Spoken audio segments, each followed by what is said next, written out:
ఉంది. ఏం చెప్పను, మాగంటి గోపీనాథ్ చనిపోయే వరకు మాగంటి గోపీనాథ్ అంటే అందరికి రెస్పెక్ట్. ఆయన అట్టాగే బతికాడు. మేము ఎప్పుడు బయటకు రాలేదు. నేను ఎడ్యుకేటెడ్, మంచి చెడు అన్ని, నేను ఎప్పుడు బయటకు రాలేదు. అట్లా అతను చచ్చిపోవటం కాదు, సావే ఒక మిస్టరీ చేశారు. ఏం జరిగింది చెప్పండి. ఇది అంతా మరి కేటీఆర్ గారి వల్లే జరిగిందని నేను జవాబు ఆయనే చెప్పాలి నాకు. ఎందుకంటే ఒక హాస్పిటల్లో ఉన్నాడు, చచ్చిపోయాడని కొంతమంది అంటున్నారు. చూడండి కూడా పంపించలేదు. స్టాండర్డ్ గా ఆ తల్లి అన్న వదిన రాకూడదు లోపలికి, ఎక్కడికి అసలు రాకూడదు, ఐయూసీ ప్రెమిసెస్ రాకూడదు. వస్తే ఏమవుద్ది తల్లి వస్తే తర్వాత అక్కడ ఉన్న వాళ్ళకి కూడా ఏమి ట్రీట్మెంట్ జరుగుతుందో వాళ్ళకి చెప్పొద్దు.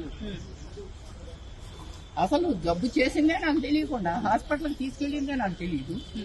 ఎవరో హాస్పిటల్ తెలిసిన ఆయన ఫోన్ చేసి బాబు వచ్చేసాడు అని పెద్ద బాబు ఏంటి గోపి ఏంటంటే వెళ్తే రానివరే.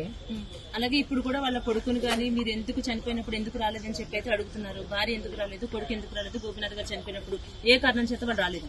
వాళ్ళు ఏ కారణం చేత రాలేదు మరి ఊర్లో ఉన్నదాన్ని అన్నీ అంటే ఇప్పుడు వాళ్ళ అబ్బాయి చెప్తున్నాడు బెదిరించారు మమ్మల్ని. వాళ్ళ అబ్బాయి అంటున్నారండి బెదిరించారు మమ్మల్ని, ఆ బెదిరింపుల వల్ల నేను రాలేదు, నేను యుఎస్ లో ఉన్నాను అంటున్నారు. కావచ్చు, అబ్బాయి యుఎస్ లో ఉన్నాడు కావచ్చు.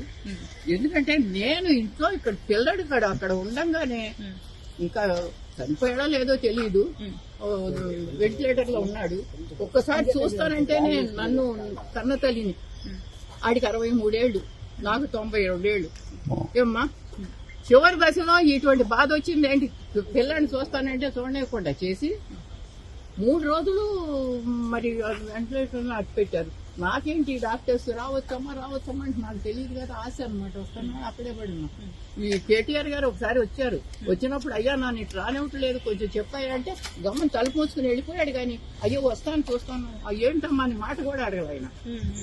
వచ్చి వాళ్ళతో మాట్లాడాడు పైకి వెళ్ళి. వాళ్ళు వేరే రూమ్ లో ఉన్నారు, మాట్లాడా అక్కడ పరిగెత్తారు. ఏంటంటే లిఫ్ట్ లో కేటీఆర్ ఉన్నారు, నేను కూడా ఆ లిఫ్ట్ లో ఉంటాను. అయ్యో ఏం చెప్తాను కొంచెం చూడండి ఇస్తాడేమో అని ఆశమ్మ ఏం చేయగలరు.